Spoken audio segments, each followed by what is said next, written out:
मंच पर उपस्थित परम श्रद्धेय दीपक भाई, महाराष्ट्र के माननीय मुख्यमंत्री जी, माननीय उप मुख्यमंत्री जी, मंच पर उपस्थित अन्य सभी मंत्रीगण, जीतो संगठन के कार्यकर्ता और सभागृह में उपस्थित भी सभी विभिन्न प्रकार के मान्यवर नागरिक सज्जन, माता भगिनी,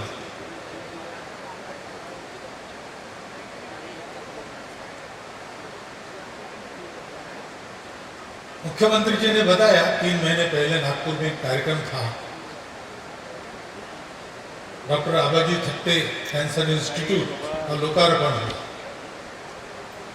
बहुत अच्छा काम उनका चल रहा है। इधर उधर घूमते समय लोग बताते हैं, काम तो पहले ही शुरू हो गया था, लोकार्पण रुका था, वो हो गया। उसी समय यहां भी ऐसे अस्पताल का संकल्प है और उसमें मैंने आना चाहिए,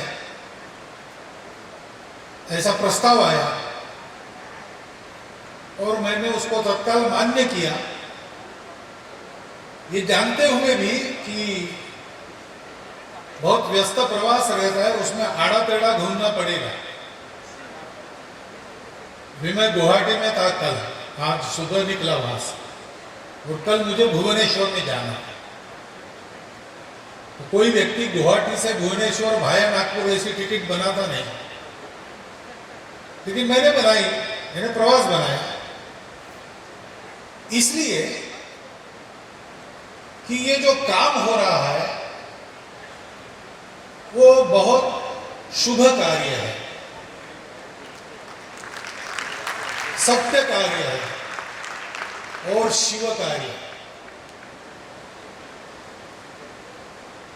ये जो कार्य है, इसके कारण लोगों का कल्याण होगा, वातावरण अच्छा बनेगा।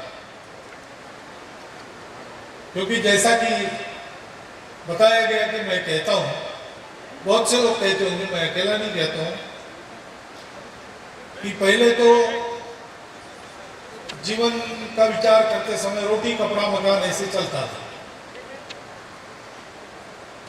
रोटी कपड़ा मकान जितना आवश्यक लगता है, कदाचित उससे भी ज्यादा आज सामान्य व्यक्ति को शिक्षा और स्वास्थ्य की आवश्यकता ज्यादा है। वो अपना घर बार बेचकर भी अपने बच्चों को पढ़ाएगा, अपना इलाज अच्छे अस्पताल में करवाएगा। लेकिन इन दोनों की जो सुविधाएं हैं वो अपने देश में अपर्याप्त है। इच्छा है स्वस्थ रहने की, इच्छा है सुशिक्षित होने की, परंतु उपलब्ध नहीं है अवसर, साधन नहीं है, विद्यालय नहीं है, अस्पताल नहीं है, जो है वो दूर है और चिकित्सा का खर्चा बहुत ज्यादा है। तो स्वास्थ्य की दृष्टि से विचार करेंगे तो ये आज देश में सर्वदूर जनता की आवश्यकता है कि उनको सस्ती चिकित्सा और अपने पास उपलब्ध हो। इस दृष्टि से पहले तो पूरे महाराष्ट्र में कैंसर का पेशेंट यानी मुंबई में भेजो, टाटा है, ये अच्छी बात है कि टाटा कैंसर इंस्टीट्यूट जैसी इंस्टीट्यूट हमारे प्रांत में, प्रदेश में है। लेकिन सबको यहाँ आना पड़ता था, रहना पड़ता था, दवाई का खर्चा और अलग चिकित्सा का, सब लोग वो कर भी नहीं पाते। तो यह आवश्यकता है कि सबको सहज मिल सके इतनी दूरी पर कैंसर का अस्पताल होना चाहिए। क्योंकि स्वास्थ्य की चिंता तो बढ़ ही गई है, सुविधाएं बहुत हो गई, साधन बहुत हो गए हैं, वैसे देखेंगे तो सुख बढ़ गया, लेकिन वो जीवन शैली उस सुख को प्राप्त करने की ऐसी है कि उसके कारण जीवन में दुख का भी पर्याप्त निर्माण होता है। इन सारे रोगों की जो अचानक बढ़त दिखती है ये लाइफस्टाइल डिसीजेस है, साइकोसोमेटिक डिसीजेस है, और इसलिए सबको इसकी जरूरत है, उसकी सुविधा अधिक निर्माण होनी चाहिए। तो ऐसे अस्पताल नए नए निर्माण होते हैं, लोगों के पास अधिक आते हैं, तो लोगों के लिए वो सुविधा रहेगी। इसलिए ये शुभ कार्य है, सत्य कार्य है। क्योंकि जैसा आपने अभी सुना सभी भाषणों में, मैं पुनरुक्ति नहीं करूंगा, लेकिन एक शब्द आपने बार बार सुना, संवेदना। ये सारे काम उत्पन्न हुए हैं, ये संवेदना में से उत्पन्न हुए। जो काम किए जाते उनकी प्रेरणा अनेक प्रकार की रहती है। एक ये भी प्रेरणा रहती है कि स्वार्थ प्रेरणा रहती है, क्योंकि what goes around comes around, ऐसा नियम है। जो आप छोड़ते हो बाहर, वो वापस आता है अपने पास। तो अच्छा करेंगे तो अच्छा भरेंगे। तो ये तो जन्म और कर्म का नियम है, लेकिन सामान्य व्यवहार में भी तात्कालिक रूप से कुछ अच्छा करो तो अच्छा मिलता है, उस आशा से अच्छे काम किए जाते हैं। अब ये मनुष्य की प्रवृत्ति है, इसलिए उसको मैं अच्छा बुरा नहीं कहता, लेकिन अगर लाभ की आशा नहीं है तो लाभ की आशा से काम करने वाले काम नहीं करते। इसलिए वो प्रेरणा सत्य प्रेरणा नहीं, मजबूरी भी होती है, करना ही पड़ता है, इसलिए करते हैं। गांव के तालाब में एक लड़का डूबने लगा, बच्चा, तो एक जवान कूद गया, उसने उसको बचाया। तो तुरंत भीड़ जमा हो गई, पत्रकार आ गए, उसको पूछने लगे, कोई कूदा नहीं, आपको कैसी इच्छा हुई कूदने की, प्रेरणा? उसने कहा प्रेरणा वगैरह बाद में बताता हूँ, मुझे धक्का मार के किसने गिरा है उसका नाम बताओ। धक्का मार के किसी ने गिरा दिया, बच्चा जहां गिरा था वहां वो भी गिर गया, बच्चे ने गला पकड़ लिया। मरना है तो दोनों को, बचना है तो दोनों। ऐसे भी कुछ काम होते हैं, कुछ काम होते हैं अपने पुण्य लाभ के लिए, अथवा मैं भी कर सकता हूं ये बताने के लिए। ये राजस प्रेरणा है, अहंकार की तृप्ति है, अपने सार्थक की बात है। परंतु सत्य प्रेरणा, टिकाऊ प्रेरणा कौन सी है? जो संवेदना में से जन्म लेती है। ये संवेदना, अपने यहां पर एक शब्द चलता है मराठी में, पर दुख शीतल, लेकिन बहुत लोग ऐसे होते हैं उनको पर दुख भी शीतल नहीं लगता। तो दुख की संवेदना, उसका अनुभव करने के बाद वो दुख सबके जीवन में से दूर हो, इसके लिए वो प्रयासरत हो जाए। उसके पीछे अहंकार नहीं रहता, उसके पीछे एक स्वाभाविक बात रहती। आग लगी और घर में अपना बच्चा फंस गया है, ये जब माता को पता चलता है तो वो दौड़ती है। अब उसको पता है कि अकेले अंदर जाएगी तो खुद भी चल जाएगी, बच्चे को बचा नहीं सकते, ये भी उसको पता है, लेकिन उसकी संवेदना उसको चुप नहीं बैठने देती, दौड़ने पर मजबूर करती। बाकी लोग रोकते तब रुकती है जबरदस्ती। तो स्वार्थ भूल जाते हैं, अहंकार भूल जाते हैं, कोई मजबूरी नहीं रहती। फिर भी आदमी जब काम करता है दूसरों के दुख का अनुभव करके, तो संवेदना करुणा में बदल जाती है। करुणा यानी दया नहीं, दया में एक अहंकार का भाव है, मैं दया कर रहा हूं, वो दया का पात्र है। करुणा ऐसे नहीं है, करुणा दया वगैरह नहीं करती, करुणा अपने कर्तव्य को समझती है, और रूखा कर्तव्य भाव नहीं रहता, वो संवेदना रहती। यह प्रेरणा सत्य प्रेरणा है। राजा रंतिदेव की कहानी है, उसके राज्य में अकाल पड़ा, तो जहां जहां से अनाज मिलेगा जमा करके रोज प्रजा में बांटता था। अपने घर का अनाज तो पहले ही दिन उसने लुटवा दिया, और इसलिए उसके अपने महल में भी खाने को कुछ नहीं रहता। तो राजा, राजकुमार, राजकुमारी, राजपुत्र सब काम में लग गए। 7 दिन के बाद घूम घाम के आए, 7 दिन के भूखे थे। घर में आकर देखा तो थोड़ा सा सत्तू था एक कटोरी में, उसके 4 भाग किए, चारों बैठ गए। थोड़ा सा पानी बचा था, वो भी 4 कटोरी में 4 लोगों ने बांट लिया।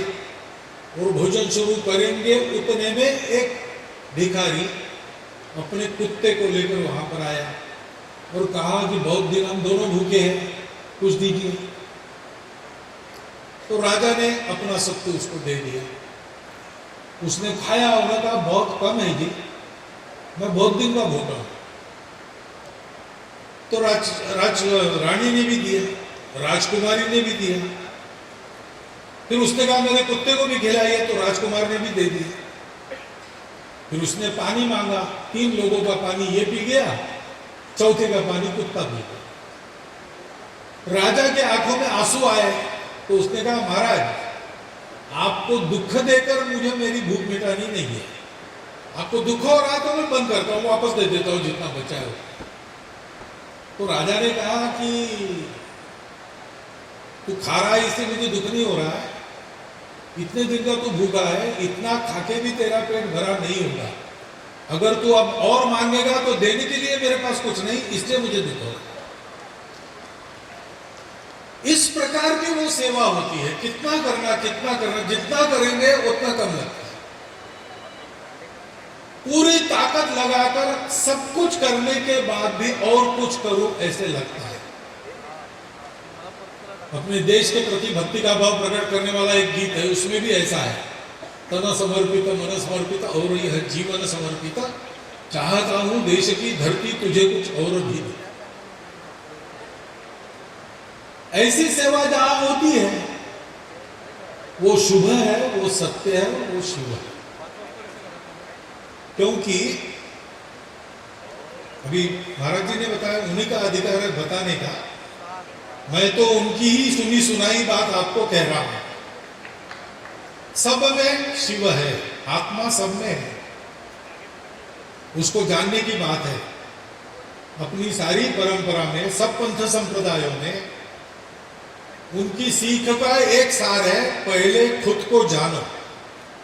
शरीर मन बुद्धि के परे अपना जो अस्तित्व है, जो दुखों से परे है, मृत्यु से परे है, तमस से परे है, उसको जानो। और वो जब आप जानते हो तो आप ये भी जान जाते हो कि यही अस्तित्व सब में है, तो कोई पराया नहीं रहता।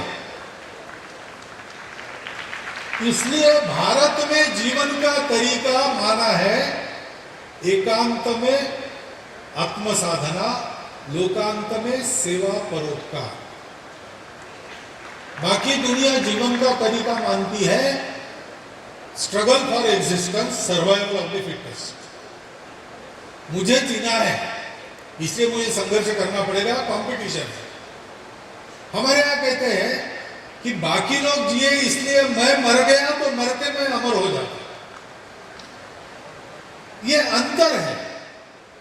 हमारा जो अनुभव है, हमारे पास जो सत्य है, उसके चलते भारत के हम लोग ऐसा मानते हैं।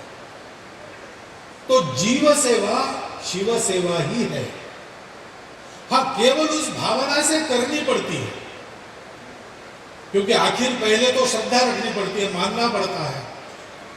मानने से होता है, नहीं मानने से नहीं होता है। कीर्तन करते थे रोज महाराज जी, ऐसे ही दिन थे और ऐसी वर्षा हो रही थी, मूसलाधार जिधर 2 दिन से जरा नरम है, लेकिन उसके पहले रत्नागिरी में जैसा होता रहा होगा वैसी वर्षा चल रही थी। तो गांव के ही 2-4 लोग आते थे, आसपास के गांव के लोग पहले दिन आए, दूसरे दिन से वर्षा शुरू हो गई, उन्होंने आना बंद कर दिया। लेकिन बाहर गांव की रहने वाली एक बुढ़िया रोज आती थी। तो 7 दिन की वो कीर्तन का कार्यक्रम समाप्त हो गया, सब लोग लौटने लगे, ये बुढ़िया भी लौटने लगी। तो कीर्तन करने वाले कीर्तनकार ने उनको पूछा कि मैं देख रहा हूं इतने पानी में, बाढ़ है आसपास, नदी नाले भर के, तो तुम अकेले कैसे आती हो? गांव के पास नदी, उसको पार करके आना पड़ता है, वो तो उफन के पड़ रही है, पुल पानी के नीचे है। उसने कहा महाराज जी वो तो उपाय तो आपने ही बताया आने का। तो क्या उपाय बताया? आपने कीर्तन में बताया, राम नाम भवसागर को पार कराता है। तो ये तो हमारे गांव की नदी है, उफन के पड़ रही बह रही, तो क्या हो गया? तो भवसागर पार कराने वाला नाम है, उसको मैं लेती और पानी पर चल के आती हूँ। तो कीर्तनकार ने बताया तो गप्पे मुझे हाथ रही, हमारी बिल्ली हम ही से म्याऊं कर रही, ऐसा कभी होता है क्या? तो महाराज जी आपने बताया वही होता है, मैं वापस जाने वाली हूं, आप देख सकते। गए तो बस नदी आ गई, बुढ़िया अपना राम नाम जपते जपते पानी पर चल के उधर चली गई। कीर्तनकार को लगा अरे इतना बड़ा उपाय मेरे पास था इतने दिन, मुझे ही पता नहीं था। उन्होंने भी अपना धोती वोती ऊपर कर ली और राम राम कहते निकले। तो बुढ़िया उस तीर से चिल्लाई, महाराज आप मत आइए, आप डूब जाएंगे। क्यों? तो आपका विश्वास नहीं है? विश्वास नहीं है, मैंने बताया, मालूम है, लेकिन मैं कैसे चल के आई सीधी, आप आने के पहले धोती ऊपर कर रहे हैं, इसका मतलब आपका विश्वास नहीं, आपको लगता है विज्ञान। तो पहली बात तो विश्वास रखना पड़ता है, और विश्वास होता ही है। लोगों को स्वास्थ्य प्रदान करने वाले जितने डॉक्टर लोग हैं उनको पूछिए, अधिकांश लोग आपको बताएंगे अंग्रेजी में, वी ट्रीट ही क्यूअर्स, हम उपचार करते हैं, बचाने वाला वो। उसी का किया चलता है। ये श्रद्धा अगर है, और अपने देश में है, मैंने बताया अपने देश में सारी बातें आध्यात्मिक लेंस से हम देखते हैं, ये हमारी, क्योंकि वो अंदर के आत्मा को हमने पा लिया, और इसलिए बाकी दुनिया केवल मटेरियलिस्टिक विचार करती है, हम हर बात को स्पिरिचुअल बनाते हैं। कुछ भी करना है पहले पूजा करते हैं। आज भी भूमि पूजन करके शुरू हो, पाश्चात्य देशों में कोई पूजन होता है? नहीं होता है। पहले कुछ सर्मन्स वगैरह होते थे, आजकल वो भी बंद हो गए। लेकिन हमारे यहाँ हर बात में पवित्रता देखते हैं, हर बात में चैतन्य देखते हैं, और इसलिए ये मानकर जब हम करते हैं तो हमको लगता है कि हम सेवा प्राणियों की नहीं कर रहे, हम सेवा ईश्वर की कर रहे हैं। तो ईश्वर की सेवा में पवित्रता चाहिए, स्वच्छता चाहिए, उत्तमता चाहिए, व्यवस्थितता चाहिए। हम उसकी चिंता करते हैं, घर में पूजा करते तब बासे फूल कभी नहीं रखते। दो ही चाय मिल जाए बाहर जाने के बाद कहीं इधर उधर, लेकिन ताजे फूल ही तोड़कर देते हैं, क्योंकि भगवान की पूजा। वो भगवान की पूजा के भाव से जब किया जाता है तो वो शिव भाव से जो सेवा होती है उसको जीव सेवा है। मैंने ये उल्लेख किया, ये शिव कार्य हो रहा है तो इस भावना से हो रहा है, और ये शुभ सत्य और शिव होने के कारण ऐसा यहां हो, ये अपेक्षा भी रहेगी। और अभी तक जिस प्रकार से आप लोगों ने किया है वो अपेक्षा भविष्य में पूरी भी होगी, इसका मुझे तो विश्वास है। लेकिन ये ध्यान रखना पड़ता है। मैंने विषय इसलिए निकाला कि सबको इसका ध्यान रखना पड़ता है, क्योंकि ऐसी सेवा करते करते तो हम ही हैं, हमारे हाथ लगते हैं।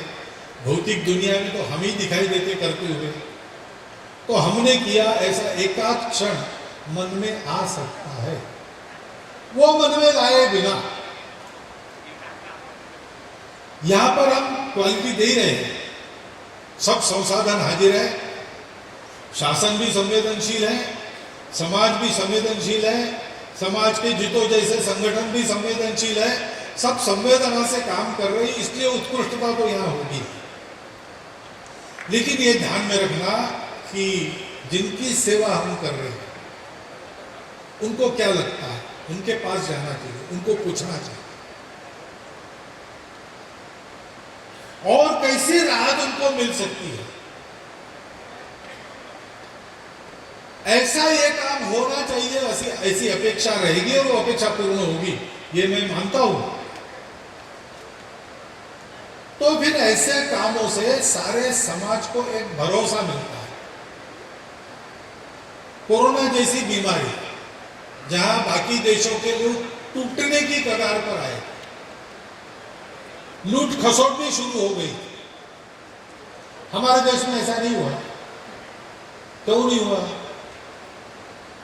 क्योंकि सब लोग खड़े हो गए, सामान्य समाज भी खड़ा हो गया, डॉक्टर लोग भी खड़े हो गए, अस्पताल के कर्मचारी भी खड़े हो गए, सामाजिक संगठन भी सामने आए, धनी लोगों ने साधन संसाधन उपलब्ध कर, सबने मिलकर उस कोरोना नाम के राक्षस का प्रतिकार किया। तो सामान्य व्यक्ति को भी लगता था कि हमको देखने वाला कोई है, चिंता नहीं, संकट तो है लेकिन हम अकेले नहीं है, हमारी पीठ पर किसी का हाथ है। समाज के अनेक लोगों की स्थितियां अलग अलग रहती है, लेकिन सबका नीति धैर्य एक समान रहता है। क्यों रहता है? प्रतिपल प्रतिक्षण सामान्य व्यक्ति को छोटी छोटी बातों में अनुभव होता है कि मेरे पीठ पर हाथ रखने वाला कोई ना कोई है, मेरे दुख का ध्यान किसी न किसी को है, और इसलिए ऐसे काम होते रहते समाज में। लड़ने वाला मैं अकेला नहीं हूं, जैसे सैनिक को लगता है कि सीमा पर मैं हूं लेकिन पीछे सारे खड़े हैं। कारगिल की लड़ाई चल रही थी तो ट्यूशन लेने वाले एक शिक्षक ने अपनी अग्रिम साल भर की फीस आई थी वो फंड में दे दी। 3 दिन भीख मांगकर भिखारी ने भी 350 रुपया लाया, जमा कर दिया कारगिल। सेना पर जवान लड़ रहा था, यहां रास्ते पर हर सामान्य व्यक्ति कारगिल की लड़ाई लड़ रहा है। ऐसे जब होता है तो समाज विजयी होता है। उस विजय की हम लोगों को बहुत आवश्यकता है। हम जानते हैं बहुत शतकों से हम लोग दुनिया के पिछले राष्ट्रों में, दबाए जाने राष्ट्रों में शामिल थे। अब स्वतंत्र होकर 75 वर्ष हो गए। हमारे स्वतंत्रता की शताब्दी के समय सबकी इच्छा है कि भारत विश्व का सिरमौर देश बने। उसके लिए मेहनत करने के लिए सब तैयार है। ये आह्वान होता है तो ऐसा देश का कोई व्यक्ति नहीं जो खड़ा नहीं हो, परंतु उसको भरोसा चाहिए कि मैं अकेला नहीं हूं। और ये शिवभाव से ऐसी जो जीव सेवा चलती है वो लोगों के मन में ये हौसला उत्पन्न करती है कि हम अकेले नहीं। और इसलिए मैं कहता हूं कि ये अस्पताल का यहां आज होना और उसी समय यहां मंदिर का निर्माण होता, ये 2 काम नहीं है। मुख्यमंत्री जी ने कहा 2 अच्छे काम हुए, 2 नहीं, एक ही अच्छा काम है। ये दोनों एक ही बात है, क्योंकि जीव और शिव एक ही बात है। और इसलिए एक ही अच्छा काम हुआ है और एक बाकी है, वो कौन सा क्या कब वो आप तय कीजिए और कीजिए। उस समय भी अगर आप बुलाएंगे तो मैं आऊंगा। ऐसे अच्छे काम होते चलते हैं, उससे समाज बनता है, समाज बढ़ता है। और सौभाग्य की बात है आज हम ऐसे समय में यहाँ पर बैठे हैं कि ऐसे अनेक काम हो रहे हैं। मैं हमेशा कहता हूँ कि अपने देश में जितना खराब होता है, ऐसी चर्चा होती है, उससे 40 गुना ज्यादा कम से कम अच्छा हो रहा है। तो घूमते समय में देखता हूँ, जो आंख और कान खुले रखकर घूमेगा उसको ऐसे दिखेगा। बड़े से बड़े व्यक्ति भी अच्छे काम कर रहे हैं, सामान्य अज्ञे से व्यक्ति भी अच्छे अच्छे काम कर रहे हैं, बिना कीर्ति की आशा के, बिना पुण्य की आशा से, बिना किसी भय के, मजबूरी के, स्वार्थ के। केवल अच्छा करने से अपना जीवन अच्छा होता है, मनुष्य का जीवन बनता है, इसलिए करते। और उसी कड़ी में आज का ये काम इतने सारे लोगों के हाथ लगकर जैसे गोवर्धन उठता है सबकी लकड़ियों पर वैसे उठा है, और वास्तव में जिसकी उंगली लगती है उसका मंदिर भी यहाँ पर हुआ है। तो ऐसे शुभ अवसर पर टेढ़ा रास्ता करके मैं न आता तो मैं ही एक अच्छे अवसर से वंचित रह जाता। इसलिए मैं आपका धन्यवाद करता हूं कि आपने मुझे निमंत्रण दिया, यहाँ उपस्थित किया, और आप सब ने सब बता दिया। उसके बाद भी कुछ बोलना था, इसलिए कुछ बातें मैंने आपके सामने रखी, वो आपने शांतिपूर्वक सुन ली। आपके इस उपक्रम को मन से तो शुभकामना दे ही रहा हूं। इसमें अगर संघ के स्वयंसेवकों का कोई सहभाग बन सकता है तो संघ के स्वयंसेवक उसके लिए तैयार है, ये भी बताता हूं। और आप सबको धन्यवाद देता हुआ मेरे 4 शब्दों समाप्त करें।